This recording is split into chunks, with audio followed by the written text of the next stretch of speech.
నమస్కారం మీ తెలుగు న్యూస్ కి స్వాగతం. హెడ్లైన్స్ చూద్దాం. విద్యార్థులారా, మీరు పడ్డ కష్టం మీ తల్లిదండ్రుల నమ్మకం. ఈ రోజు మీ కలం రూపంలో పేపర్ మీద అద్భుతాలు చేయాలి. అస్సలు భయం వదిలేయండి. గుండె నిండా ధైర్యంతో 10కి 10 జీపీఏ సాధించే దిశగా అడుగులేయండి. మీ అందరికీ మరోసారి మా ఛానల్ తరపున హృదయపూర్వక ఆల్ ది బెస్ట్. రాసి రండి, చరిత్ర సృష్టించి రండి. ఇక బులెటిన్లో హెడ్లైన్స్ చూద్దాం.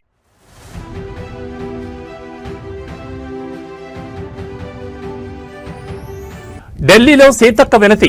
అంగన్వాడీ సిబ్బంది వేతనాలు పెంచాలని కేంద్ర మంత్రికి విన్నపం.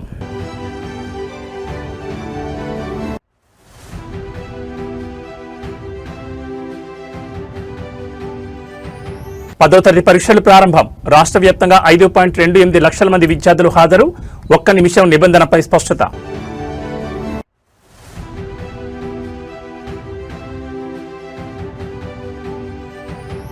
హైదరాబాద్ కు గ్యాస్ కష్టం. ఇరానీ చాయ్ హోటళ్లు బంద్. బిర్యానీ సెంటర్లలో కట్టెల పొయ్యలు, సామాన్యుల తిప్పలు.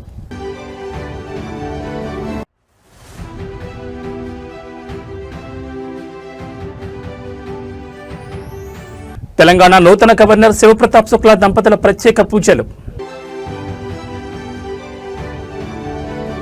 ఇక డీటెయిల్స్ చూస్తే తెలంగాణ రాజకీయాల్లో పాదయాత్రల వేడి రాజుకుంది. వచ్చే ఎన్నికల్లో రాష్ట్రంలో ఖచ్చితంగా బీజేపీ ప్రభుత్వం కొలువుదీరుతుందని కేంద్ర మంత్రి బండి సంజయ్ కుమార్ అత్యంత ధీమా వ్యక్తం చేశారు. కరీంనగర్లోని మహాశక్తి ఆలయం నుంచి జగిత్యాల జిల్లా కొండగట్టు అంజన్న సన్నిధి వరకు సుమారు 40 కిలోమీటర్ల మేర బండి సంజయ్ భారీ పాదయాత్ర చేపట్టారు. రాష్ట్ర ప్రభుత్వం చేపట్టిన ప్రజాపాలన కేవలం ఫోటోలకే పరిమితమైందని ఎద్దేవా చేశారు. 6 గ్యారంటీల అమలుపై ప్రజలు కాంగ్రెస్ నేతలు నిలదీస్తున్నారని మండిపడ్డారు. మిడిల్ ఈస్ట్ లో ఉద్రిక్తతలున్నప్పటికీ ఇరాన్ నుంచి చమురు నౌకలు భారత్కు వస్తున్నాయని, దేశంలో గ్యాస్ కొరత లేకుండా కేంద్రం అన్ని చర్యలు తీసుకుంటోందని స్పష్టం చేశారు. కాంగ్రెస్, బీఆర్ఎస్, ఎంఐఎం ఈ 3 పార్టీలు ఒకటైనా సరే గ్రేటర్ హైదరాబాద్ లో బీజేపీని ఓడించడం ఎవరి తరం కాదంటూ సవాల్ విసిరారు. మొత్తానికి రాష్ట్రంలో రాజకీయ మార్పు ఖాయమని, వచ్చే ఎన్నికల్లో తెలంగాణ గడ్డపై కాషాయ జెండా రెపరెపలాడడం ఖాయమని బండి సంజయ్ ఈ యాత్ర ద్వారా శ్రేణుల్లో కొత్త ఉత్సాహం నింపారు.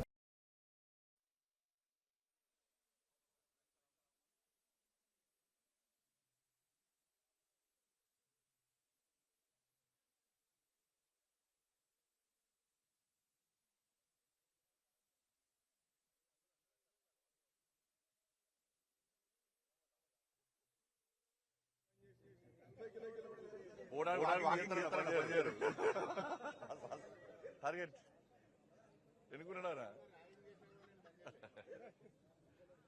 సరేనా?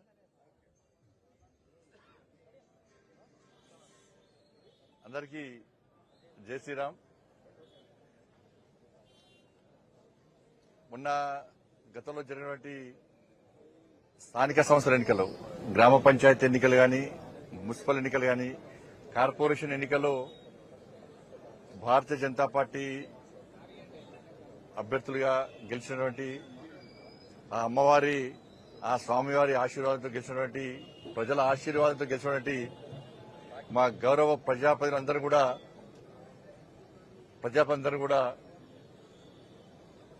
కొండగట్టు అంజన్న దర్శనం కోసమని వస్తామని చెప్పి ఆ రోజే మొక్కోవడం జరిగింది. ఆ తల్లి దయతోని, ఆ స్వామివారి ఆశీర్వాదంతోని, ప్రజల ఆశీర్వాదంతో, కార్యకర్తల కృషితోని అనేక మంది, గతంలో ఎన్నడూ లేని విధంగా అనేక మంది ప్రజాప్రతినిధులు వాళ్ళ విజయం సాధించడం జరిగింది. వార్డు మెంబర్లు కానీ, ఉప సర్పంచ్లు కానీ, సర్పంచ్లు కానీ, కౌన్సిలర్లు కానీ, కార్పొరేటర్లు కానీ, మేయర్ గారు కానీ, డిప్యూటీ మేయర్ గారు కానీ అందరూ గెలిచినటువంటి ఈ శుభ సందర్భంలో ఆ మొక్కు తీర్చుకోవడానికి ఈరోజు కరీంనగర్లోని నేను నమ్ముకున్న, నన్ను ముందు నడిపే, ఆ తల్లి దయతో ముందు నడిచేటువంటి నా తల్లి మహాశక్తి అమ్మవారి యొక్క సన్నిధానం నుంచి చాలా శక్తివంతమైన దేవాలయం, కోరిన కోరికలు తీర్చేటువంటి సన్నిధానమైనటువంటి కొండగట్టు అంజన్న స్వామి దేవాలయం వరకు కూడా ఈ పాదయాత్ర నిర్వహించాలని చెప్పి నిర్ణయించుకున్న సందర్భంలో ఈరోజు ఆ యాత్రను ప్రారంభిస్తున్నాం. ఇది రాజకీయాలతో ముడిపడి ఉన్నటువంటి యాత్ర కాదు. ఇది ఒక మొక్కును తీసుకోవడానికి తీసుకున్నటువంటి యాత్ర.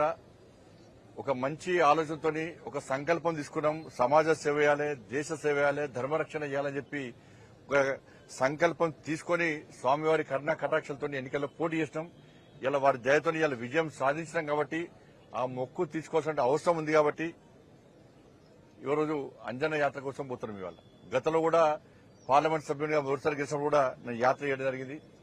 కాబట్టి ఈ యాత్రను విజయవంతం చేయడానికి ఇలా వేలాదిగా కార్యకర్తలు తరలి వస్తున్నారు. ఇవాళ కొత్తపల్లి, రేకుర్తి, పూడూరు, కురిక్యాల, వెదుర, గంగాధర అంతా కూడా మలయాళ అంతా కూడా వారు ఆ ప్రాంతాల నుంచి వాళ్ళు యాడ్ అవుతా ఉంటారు. వాళ్ళు ఎవరికి రావద్దని చెప్పినాం. కాబట్టి 10th ఎగ్జామ్స్ కూడా ఉన్నాయి. నిన్న మీడియా కూడా ఇవ్వడం జరిగింది. 10th ఎగ్జామ్స్ పిల్లలు కూడా ఏ ఇబ్బంది కాకుండా ఉండాలని ఆలోచనతో క్రమశిక్షణతో మీడియా, పోలీస్ అధికారుల యొక్క సహకారంతో ఈరోజు ఈ యాత్రను ప్రారంభిస్తున్నాం. కాబట్టి మీరందరూ కూడా సహకరించాలని చెప్పి మీ అందరికీ కూడా విజ్ఞప్తి చేస్తూ అంజన్న స్వామి ఆశీర్వాదంతో, మా తల్లి మహాశక్తి అమ్మవారి ఆశీర్వాదంతో, మోడీ గారు ఇచ్చినటువంటి స్ఫూర్తి, నితిన్ నబీన్ గారి యొక్క ఆదేశము, రాష్ట్రంలో రామచంద్ర గారి యొక్క నేతృత్వము, ఇవన్నీ ఈరోజు ఈ విజయ పరంపర కొనసాగిస్తున్నాం. రాబోయే రోజుల్లో కూడా ఆ తండ్రి ఆశీర్వాదం అందరి మీద ఉండాలని చెప్పి మనస్ఫూర్తిగా కోరుకుంటూ ఈ యాత్రకు మీరు సహకరించాల్సిందిగా కోరుతా ఉన్నాం. కొండగట్టుకు ఏపీ నుంచి పవన్ కళ్యాణ్ మినహా బీజేపీ ప్రభుత్వం కేంద్రంలో ఉన్న ప్రభుత్వం కానీ మీరు కానీ ఏం చేయలేదని ఆరోపణలు ఉన్నాయి కదా. ఆంధ్రప్రదేశ్ లో ఉన్నది ఎన్డీఏ ప్రభుత్వం. ఆంధ్రప్రదేశ్ లో ఉన్నది భారతీయ జనతా పార్టీ, తెలుగుదేశం పార్టీ, జనసేన ప్రభుత్వం. డబుల్ ఇంజన్ సర్కార్ ఆంధ్రప్రదేశ్ లో ఉంది కాబట్టే ఆంధ్రప్రదేశ్ నుంచి నిధులు కొండగట్టుకు వచ్చినాయి. కాబట్టి ఇక్కడ కూడా నెక్స్ట్ వచ్చేది డబుల్ ఇంజన్ సర్కారే. కాబట్టి కొండగట్టును తిరుమల తిరుపతి దేవస్థానం తరహాలో అభివృద్ది చేస్తాం. అక్కడ దీక్ష చేసుకున్న స్వాముల దీక్ష విషయంలో గాని, మాల విరమణ విషయంలో గాని, ఆంజనేయ స్వామి జయంతి సందర్భంగా గాని, ఇతరత్ర విషయంలో గాని, మంటపం గాని, నిరంతర భోజనశాల గాని, అక్కడ గిరి ప్రదక్షిణ విషయంలో గాని, నీటి సౌకర్యం విషయంలో గాని, కళ్యాణ మండపం విషయంలో గాని, గెస్ట్ హౌస్ల విషయంలో గాని, అన్ని విషయాల్లో ఒక బ్రహ్మాండమైన ప్లాన్ తోని మేము ముందుకు వస్తాం. ఇలా విమర్శించే వాళ్ళు 10 సంవత్సరాల అధికారంలో ఉన్నారు. ఒక్క పైసా ఇవ్వలే, 100 కోట్లు ఇస్తాం, 200 కోట్లు ఇస్తాం, 500 కోట్లు ఇస్తామని చెప్పిన వ్యక్తులు, కొండగట్టుకు వచ్చి మొక్కులు తీసుకున్న వ్యక్తులు, కానీ ఆంజనేయ స్వామికి ఇచ్చిన మొక్కులు మాత్రం తీర్చుకునే పరిస్థితులు లేరు. ఈ ప్రభుత్వం వచ్చి 2 సంవత్సరాలే ఒక్క పైసా ఇవ్వలే. కాబట్టి అక్కడ ఇచ్చింది ఎన్డీఏ ప్రభుత్వం ఇచ్చింది, ఎన్డీఏ ప్రభుత్వం ఉంది. ఇక్కడ కూడా నెక్స్ట్ ప్రజలు అదే కోరుకున్నారు, డబుల్ ఇంజన్ సర్కార్ వస్తేనే ఇవాళ కొండగట్టు గాని అభివృద్ది చెందుతాయని చెప్పి ఒక ఆలోచన రావాలి. తప్పకుండా మేము దానికి అన్ని రకాలుగా ఒక ప్లాన్ తో ఉన్నాం. గత ప్రభుత్వము నేను కొత్తగా ఎంపీ గెలిచిన తర్వాత ప్రసాదం స్కీమ్ కింద కొండగట్టుకి వెమ్లవాడ గాని, కొండగట్టు గాని, ఇల్లంతకుంట దేవాలయం గాని, ఈ దేవాలయాలను ఒక టెంపుల్ కారిడార్ గా చేయాలని చెప్పి ఒక ఆలోచన ఉండే. కానీ గత ప్రభుత్వం కనీసము అనుమతి ఇచ్చే పరిస్థితి, అప్రూవల్ ఇచ్చే పరిస్థితి లేదు. నిజంగా గత ప్రభుత్వం సహకరిస్తే ఇవాళ కేంద్రం నుంచి నిధులు వచ్చేది ప్రసాదం స్కీమ్ కింద. ఇలా స్కీమ్ లేదు, ఇవాళ అయిపోయింది. దాని కారకులు ఎవరు? ఎంత అభివృద్ది చేద్దామన్నా గత ప్రభుత్వం సహకరించలే.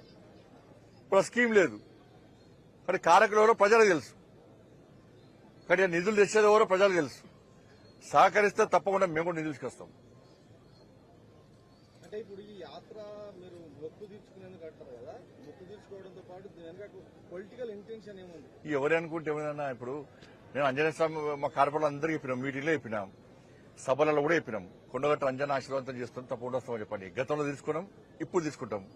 ఎవరైనా రాజకీయ కోణంతో చూస్తే వాళ్ళ కర్మ ఏం చేస్తామని దానికి ఏం చేయలేము మనం. వాళ్ళు కూడా దేవుడు కరుణించాలని చెప్పి వాళ్ళు కూడా యాత్ర చేసే శక్తిని, సామర్థ్యాన్ని, ఆలోచన కల్పించాలని చెప్పి ఆంజనేయ స్వామి వేడుకుంటున్నాను. ధన్యవాదాలు.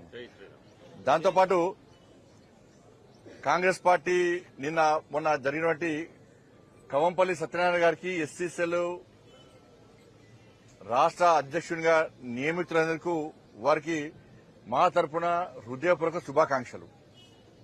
దురదృష్టం ఏంటంటే నిన్న గాంధీ భవన్ లో నిర్వహించిన సభలో తుంగతుర్తి ఎమ్మెల్యే ఆయన ఎంత మూర్ఖుడంటే, ఎంత ఫాల్తు మాటలు మాట్లాడినంటే, ఈ భాష మాట్లాడుతున్నంటే అర్థం చేసుకోండి. వాళ్ళ రాష్ట్ర ముఖ్యమంత్రి కాంగ్రెస్ అంటే ముస్లిం, ముస్లిం అంటే కాంగ్రెస్. ఎస్, ఇలా యథా రాజా తదా ప్రజా. ఇలా ముఖ్యమంత్రి బాటలు నడుస్తున్నట్టున్నారు కాంగ్రెస్ పార్టీ నాయకులు. ఇలా ఎంఐఎం పార్టీ నాయకులు గతంలో గట్టేసి ఇలా ఎన్టీఆర్ ఘాట్ కూల్చేస్తాం, పీవీ గార్డు కూల్చేస్తామంటే ఇలా ఎంఐఎం పార్టీని బీఆర్ఎస్ పార్టీకి బొందబెట్టిన విషయాన్ని గుర్తుంచుకోవాలి. 15 నిమిషాలు సమయం ఇస్తే నరికి చంపుతానే ఎంఐఎం పార్టీని మొత్తం ఎక్కడ కూడా భూస్థాపన చేసిన విషయాన్ని గుర్తుంచుకోవాలి. రెడ్డి అయినా రావైనా ఎవ్వలైనా కూడా మా కాళ్ళ కిందకి వచ్చి పడుండాల్సిందే అని చెప్పి ఎంఐఎం పార్టీ అంటే కూడా సిగ్గు లేకుండా, పౌరుషం లేకుండా, రేషం లేకుండా, రోషం లేకుండా వాళ్ళ మోచేతి నీళ్లు తాగే కాంగ్రెస్ బీఆర్ఎస్ పార్టీ నాయకులారా, మీ నాయకుల వివరశాలి ఫస్ట్ మార్చుకోండి. ఫస్ట్ అంత వేదిక మీద అర్చకులను పిలిపించి, బ్రాహ్మణత్వం పిలిపించి వాళ్ళు స్పష్టంగా ఆశీర్వాదం ఇస్తుంటే ఇలా హిందూ ధర్మం గొప్పతనం, సర్వే జన సుఖినోభవంతు అని చెప్పి ప్రతి వ్యక్తి, ప్రతి ప్రాణి సుఖ సంతోషాలతో ఉండాలని కోరుకునే ధర్మమే నా హిందూ ధర్మం. గాడ్ బ్లెస్ యూ కాదు, సర్వే జన సుఖినోభవంతు. ఇది నా హిందూ ధర్మం యొక్క గొప్పతనం. కానీ ఆ మూర్ఖుడికి ఏం రాదే, బ్రాహ్మణోత్సవంలో ఆశీర్వాదం తెలియదే, అక్కడ వేదికమైన నాయకులకు సిగ్గుండాలి. తెలంగాణ వ్యాప్తంగా నేటి నుంచి 10వ తరగతి వార్షిక పరీక్షలు ప్రారంభమయ్యాయి. రాష్ట్ర వ్యాప్తంగా లక్షలాది మంది విద్యార్థులు తమ భవిష్యత్తుకు తొలిమెట్టని ఈ పరీక్షలకు హాజరవుతున్నారు. పరీక్షా కేంద్రాల వద్ద సందడి నెలకొనగా అధికారులు అన్ని ఏర్పాట్లు పూర్తి చేశారు. ఉదయం 9:30 నుంచి మధ్యాహ్నం 12:30 వరకు పరీక్షలు జరుగుతాయి. మొత్తం 5,28,239 మంది విద్యార్థులు పరీక్ష రాయనున్నారు. రాష్ట్ర వ్యాప్తంగా 2,676 కేంద్రాలను ఏర్పాటు చేశారు. ఎలాంటి అవకతవకలు జరగకుండా 144 మంది ఫ్లయింగ్ స్క్వాడ్లను రంగంలోకి దించారు. విద్యార్థులు పరీక్షా కేంద్రానికి అరగంట ముందే చేరుకోవాలి. అయితే ట్రాఫిక్ లేదా ఇతర ఇబ్బందుల దృష్ట్యా 5 నిమిషాల వరకు ఆలస్యమైన అనుమతిస్తామని అధికారులు వెల్లడించారు. ఈ పరీక్షలు నేటి నుంచి ప్రారంభమై ఏప్రిల్ 16వ తేదీ వరకు కొనసాగుతాయి. విద్యార్థులు ఎటువంటి భయాందోళన లేకుండా ప్రశాంతంగా పరీక్షలు రాయాలని విద్యాశాఖ కోరుతోంది. పరీక్షా కేంద్రాల వద్ద 144 సెక్షన్ అమల్లో ఉంది. విద్యార్థులందరికీ మా ఛానల్ తరపున ఆల్ ది బెస్ట్.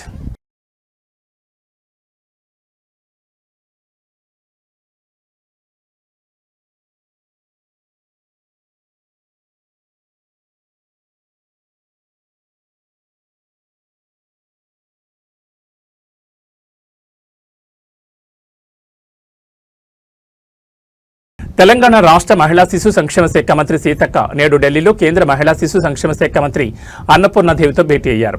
రాష్ట్రంలోని సంక్షేమ పథకాలు, నిధుల విడుదలపై ఈ సమావేశంలో కీలక చర్చలు జరిగాయి. 3 ఏళ్లలోపు పిల్లల సంరక్షణ కోసం ఏర్పాటు చేసిన పాలనా కేంద్రాల్లో పనిచేసే సిబ్బందికి గౌరవ వేతనాలు పెంచాలని మంత్రి సీతక్క కేంద్రానికి విజ్ఞప్తి చేశారు. ములుగు జిల్లాకు ప్రత్యేకంగా 10 కోట్లు కేటాయించినందుకు కేంద్ర మంత్రికి సీతక్క ఈ సందర్భంగా కృతజ్ఞతలు తెలిపారు. రాష్ట్రానికి వివిధ కేంద్ర పథకాల కింద రావాల్సిన నిధులను త్వరితగతిన విడుదల చేయాలని కోరారు. కేంద్ర మంత్రి నివాసంలో జరిగిన ఈ సమావేశంలో రాష్ట్రంలోని మహిళా శిశు సంక్షేమ కార్యక్రమాల పురోగతిని వివరించారు. రాష్ట్రంలో క్షేత్రస్థాయిలో పనిచేసే సిబ్బంది సంక్షేమం కోసం మంత్రి సీతక్క చేసిన ఈ విన్నపంపై కేంద్రం ఏ విధంగా స్పందిస్తుందో చూడాలి.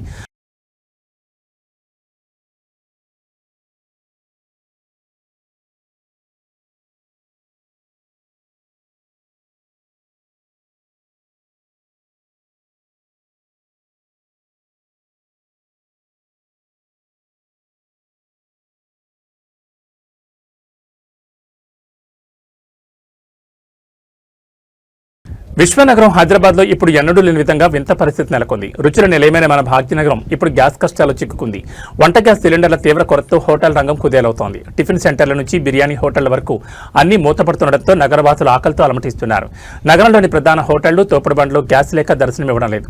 ఉదయాన్నే టిఫిన్ కోసం కిలోమీటర్ల మేర తిరిగినా అల్పాహారం దొరకని పరిస్థితి నెలకొంది. ఇషానగర్, అమీర్పేట్ వంటి ప్రాంతాల్లోని హాస్టళ్లలో మెనూ మారిపోయింది. దోశ, పూరి వంటివి మాయమై కేవలం ఇడ్లీ, పెరుగన్నంతోనే సరిపెట్టుకోవాల్సిన దుస్థితి ఏర్పడింది. ప్రపంచ ప్రఖ్యాతిగాంచిన హైదరాబాద్ బిర్యానీ హోటల్లో ఇప్పుడు కట్టెల పొయ్యిలు వెలుగుతున్నాయి. గ్యాస్ దొరక వందలాది ఐటమ్స్ చేసే హోటళ్లు ఇప్పుడు కేవలం 2-3 రకాల కూరలకే పరిమితమయ్యాయి. పవిత్ర రంజాన్ మాసంలో భాగ్యనగర సంస్కృతిలో భాగమైన ఇరానీ ఛాయ్ హోటళ్లు 70% మూతపడ్డాయి. ఛాయ్ ప్రియులు తీవ్ర నిరాశకు గురవుతున్నారు. వ్యాపారం లేక హోటల్ యజమానులు కన్నీరు మున్నీరవుతున్నారు. రోజుకి 80,000 రూపాయలు ఆదాయం వచ్చే మెస్లలో ఇప్పుడు కేవలం 20,000 కూడా రావడం లేదని, వర్కర్లకు జీతాలు ఇవ్వడం కూడా భారంగా మారిందని ఆవేదన వ్యక్తం చేస్తున్నారు. మొత్తానికి గ్యాస్ సిలిండర్ల కొరత హైదరాబాద్లోని మధ్యతరగతి ప్రజలు, విద్యార్థులు మరియు చిన్న వ్యాపారుల నడ్డి విరుస్తోంది. ప్రభుత్వం తక్షణమే స్పందించి గ్యాస్ సరఫరాను పునరుద్ధరించకపోతే పరిస్థితి మరింత చేయి దాటిపోయే ప్రమాదం ఉంది.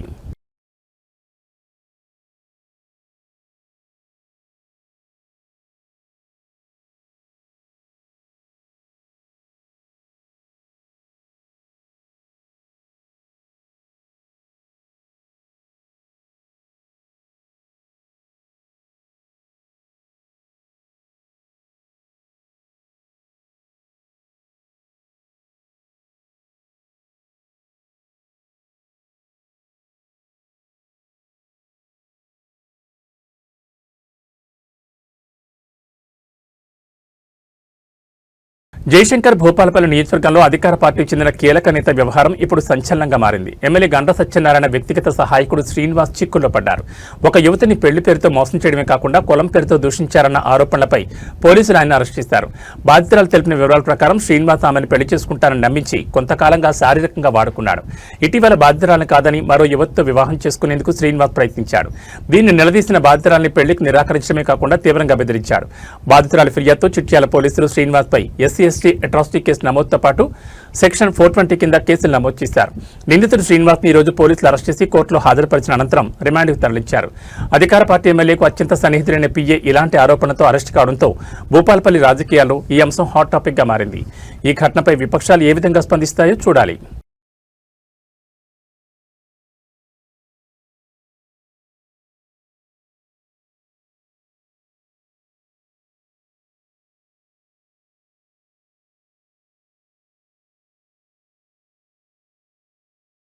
కర్నూలు జిల్లాలో అత్యంత హృదయ విదారకల ఘటన చోటు చేసుకుంది. కన్నబిడ్డలు కాపాడుకోవాల్సిన తల్లి వారితో సహా ప్రాణాలు తీసుకోవడం స్థానికంగా తీవ్ర కలకలం రేపింది. జిల్లా కేంద్ర సమీపంలోని గార్గేపురం చెరువులో ఒక మహిళ తన 2 పసిపిల్లలతో కలిసి దూకి ఆత్మహత్యకు పాల్పడింది. కర్నూలు జిల్లా కేంద్రానికి సమీపంలోని గార్గేపురం చెరువు వద్ద శనివారం ఈ దారుణ వెలుగు చూసింది. మృతులను రాజేశ్వరి, ఆమె కుమారులు సుకుమార్, అబ్రహంగా పోలీసులు గుర్తించారు. ప్రాథమిక సమాచారం ప్రకారం కుటుంబ కలహాలే ఈ బలవన్ మరణానికి ప్రధాన కారణమని తెలుస్తోంది. మనస్తాపానికి గురైన రాజేశ్వరి తన 2 చిన్నారులతో కలిసి చెరువులో దూకినట్లు అనుమానిస్తున్నారు. స్థానికులు సమాచారంతో ఘటనా స్థలానికి చేరుకున్న పోలీసులు మృతదేహాలను వెలికితీసి పోస్టుమాస్టర్ నిమిత్తం ఆసుపత్రికి తరలించారు. పోలీసులు కేసు నమోదు చేసుకుని దర్యాప్తును ప్రారంభించారు. కుటుంబ సభ్యులను విచారిస్తున్నామని, పూర్తి వివరాలు త్వరలోనే వెల్లడిస్తామని అధికారులు తెలిపారు. అభంశుభం తెలియని పసిపిల్లలు ఇలా విగత జీవితులుగా పడి ఉండడం చూసి స్థానికులు కన్నీరు మున్నీరవుతున్నారు. క్షణికావేశంలో తీసుకునే నిర్ణయాలు ఇలాంటి దారుణాలకు దారితీస్తున్నాయి. సమస్యలు ఏమైనా ఉంటే చర్చించుకోవాలి తప్ప ప్రాణాలు తీసుకోవడం పరిష్కారం కాదని సామాజికవేత్తలు సూచిస్తున్నారు.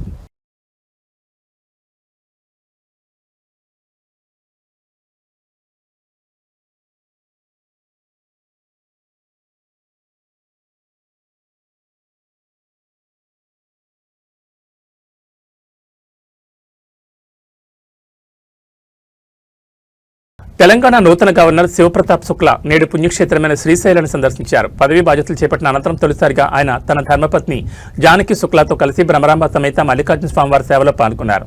శనివారం తెల్లవారుజామున శ్రీశైలం చేరుకున్న గవర్నర్ దంపతులకు ఆలయ అధికారులు ఈవో మహద్వారం వద్ద పూర్ణకుమంతో ఘనస్వాగతం పలికారు.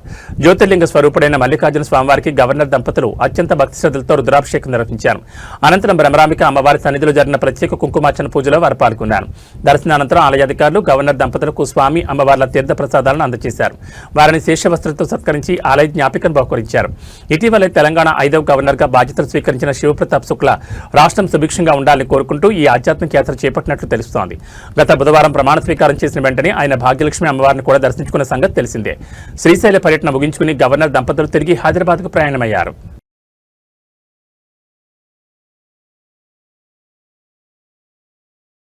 కాకినాడ జిల్లా ప్రతిపాడు నియోజకవర్గంలో ఇప్పుడు పులి భయం పట్టుకుంది. గత కొన్ని రోజులుగా మన్యం పరిసర గ్రామాల్లో పెద్ద పులి సంచరిస్తుండటంతో స్థానిక ప్రజలు కంటి మీద కొనుక్కు లేకుండా గడుపుతున్నారు. పులి ఎప్పుడు ఎటువైపు నుంచి దాడి చేస్తుందోనని అటవీ ప్రాంత ప్రజలు వణికిపోతున్నారు. శంకవరం మండలంలోని అచ్చంపేట, కొత్తూరు, ఎస్ జగ్గంపేట పరిసరాల్లో పులి కదలికలు స్పష్టంగా కనిపించాయి. 3 వేర్వేరు చోట్ల పులి కనిపించడంతో కలకలం రేగింది. పులి భయంతో రైతులు పొలాలకు వెళ్లడం మానేశారు. పశువుల కాపర్లు అడవి వైపు వెళ్లడానికి సాహసించడం లేదు. ప్రజలు ఇళ్ల నుంచి బయటకు రావాలంటేనే హడలిపోతున్నారు. రంగంలో దిగిన అటవీశాఖ అధికారులు పులిని బంధించేందుకు ఇప్పటికే పలు చోట్ల బోర్లను ఏర్పాటు చేశారు. అధునాతన ట్రాప్ కెమెరాల ద్వారా పులి కదలికలను నిరంతరం పర్యవేక్షిస్తున్నారు. పరిస్థితి తీవ్రతను బట్టి కొన్ని గ్రామ రహదారులను తాత్కాలికంగా మూసివేసే ఆలోచనలో అధికారులు ఉన్నారు. రాత్రి సమయాల్లో ఎవరూ ఒంటరిగా బయటకు రావద్దని, అవసరమైతే సమూహాలుగా ఉండాలని గ్రామాల్లో దండారో వేయించి మరీ హెచ్చరిస్తున్నారు. అటవీశాఖ అధికారులు పులిని బంధించి సురక్షిత ప్రాంతానికి తరలించే వరకు ప్రజలు అప్రమత్తంగా ఉండాలని కోరుతున్నారు.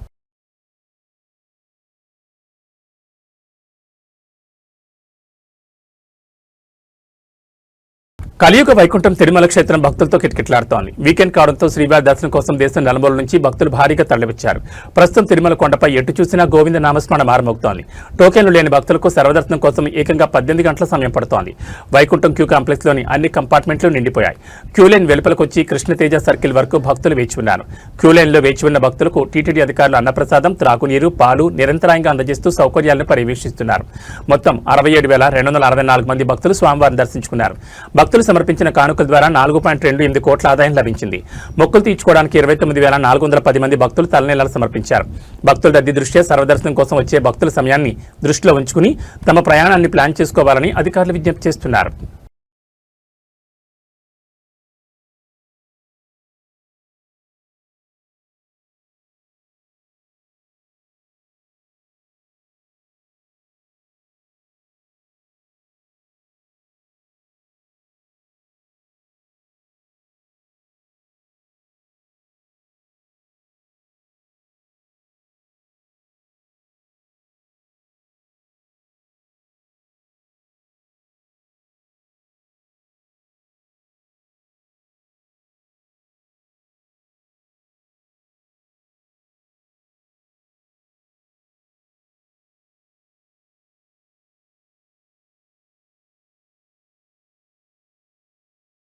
తెలుగు రాష్ట్రాల్లో ఆందోళన కలిగిస్తున్న గ్యాస్ కొరతపై ఆంధ్రప్రదేశ్ ముఖ్యమంత్రి చంద్రబాబు నాయుడు రంగంలో దిగారు. రాష్ట్రంలో గ్యాస్ సరఫరాను పునరుద్ధరించేందుకు, ప్రజల ఇబ్బందులను తొలగించేందుకు ప్రభుత్వం యుద్ధ ప్రాతిపదికన చర్యలు చేపట్టింది. ఈ క్రమంలో మంత్రులతో సీఎం కీలక సమీక్ష నిర్వహించారు. ఈ సందర్భంగా ఆయన మంత్రులతో టెలికాన్ఫరెన్స్ నిర్వహించారు. గ్యాస్ సరఫరాలో నెలకొన్న ఆటంకాన్ని అడిగి తెలుసుకున్నారు. గ్యాస్ సమస్య పరిష్కారం కోసం ప్రభుత్వం ప్రత్యేకంగా మంత్రుల సబ్ కమిటీని ఏర్పాటు చేసింది. ఈ కమిటీ నేడు సమావేశమై ప్రస్తుత సంక్షోభంపై చర్చించనుందని మంత్రి పయ్యావుల కేశవ్ సీఎంకు వివరించారు. గ్యాస్ కొరత రాకుండా కేంద్ర ప్రభుత్వంతో నిరంతరం సంప్రదింపులు జరపాలని, అవసరమైన కోటాను సకాలంలో తెప్పించుకోవాలని సీఎం ఆదేశించారు. గ్యాస్ విషయంలో ప్రజలు ఎలాంటి ఆందోళనకు గురికాకుండా తగిన చర్యలు తీసుకోవాలని స్పష్టం చేశారు. హోటల్ యజమానులు, గ్యాస్ ఏజెన్సీలు మరియు సంబంధిత వర్గాలతో వెంటనే చర్చలు జరిపి క్షేత్రస్థాయిలో సమస్యలను పరిష్కరించాలని సూచించారు. ముందస్తు ప్రణాళికతో ముందుకు సాగి గ్యాస్ పంపిణీలో ఎక్కడ అంతరాయం లేకుండా చూడాలని మంత్రులను ఆదేశించారు. మొత్తానికి భాగ్యనగరం తరహాలో ఏపీలో గ్యాస్ సంక్షోభం తలెత్తకుండా ప్రభుత్వం ముందస్తుగా అప్రమత్తమైంది. మంత్రుల సబ్ కమిటీ భేటీ తర్వాత మరిన్ని కీలక నిర్ణయాలు వెలువడే అవకాశం ఉంది.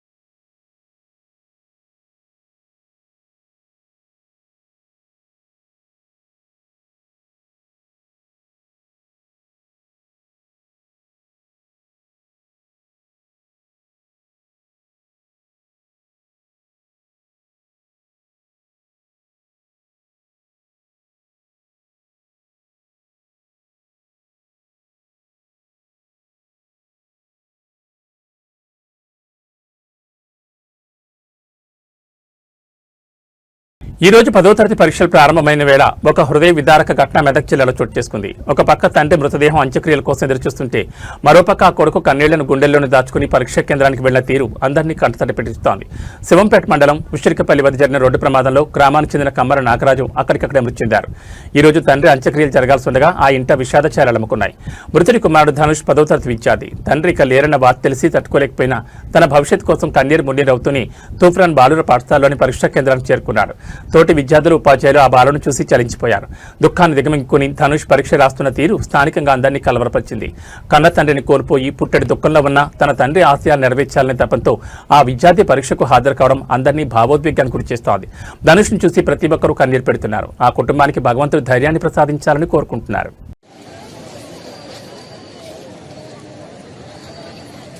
కోలీవుడ్ స్టార్ హీరో మనందరి తల అజిత్ కుమార్ గురించి ఒక క్రేజీ అప్డేట్ సోషల్ మీడియాలో వైరల్ అవుతోంది. మధ్యప్రాచ్యంలో నెలకొన్న యుద్ధ వాతావరణం కారణంగా దుబాయ్లో చిక్కుకుపోయిన అజిత్ ఎట్టకేలకు సురక్షితంగా స్వదేశానికి చేరుకున్నారు. ఆయన రాకతో అభిమానులు ఊపిరి పీల్చుకోగా ప్రముఖ వాహన సంస్థ మహేంద్ర ఆయనకు అదిరిపోయే సర్ప్రైజ్ ఇచ్చింది. కార్ రేసింగ్ లో పాల్గొనేందుకు దుబాయ్ వెళ్లిన అజిత్ అక్కడ ఇరాన్, ఇజ్రాయెల్ ఉద్రిక్తల మధ్య చిక్కుకుపోయారు. విమాన సర్వీసులు అంతరైన తర్వాత పరిస్థితులు చక్కబడడంతో ఆయన నేడు సురక్షితంగా చెన్నై చేరుకున్నారు. అజిత్ రేసింగ్ అభిరుచిని గౌరవిస్తూ మహేంద్ర సంస్థ BE6 ఫార్ములా ఈ థీమ్ SUVని ఆయనకు బహుమతిగా అందించింది. ఇది ప్రపంచంలోనే మొదటి ఫార్ములా ఈ థీమ్ SUV కావడం విశేషం. దీని విలువ సుమారు 30 లక్షల రూపాయల వరకు ఉంటుందని సమాచారం. మహేంద్ర ఆటో విభాగం హెడ్ వేలుస్వామి స్వయంగా ఈ కార్ తాళాలను అజిత్కు అందజేశారు. ఈ సరికొత్త కారు అధికారిక లాంచ్ కార్యక్రమంలో అజిత్ పాల్గొని సందడి చేశారు.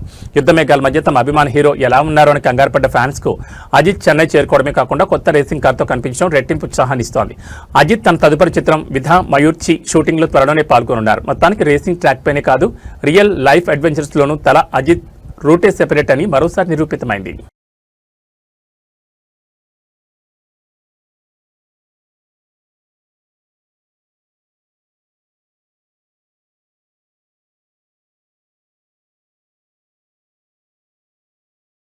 న్యూస్ ముగించే ముందు హెడ్లైన్స్ మరోసారి.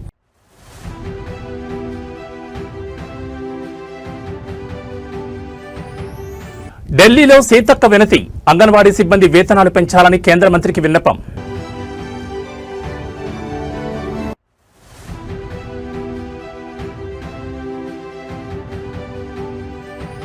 పదో తరగతి పరీక్షలు ప్రారంభం. రాష్ట్ర వ్యాప్తంగా 5.28 లక్షల మంది విద్యార్థులు హాజరు. ఒక్క నిమిషం నిబంధనపై స్పష్టత.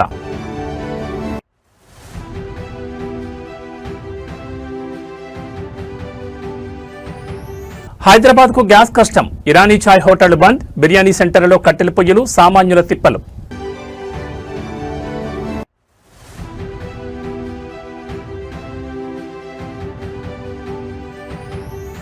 తెలంగాణ నూతన గవర్నర్ శివప్రతాప్ శుక్లా దంపతుల ప్రత్యేక పూజలు.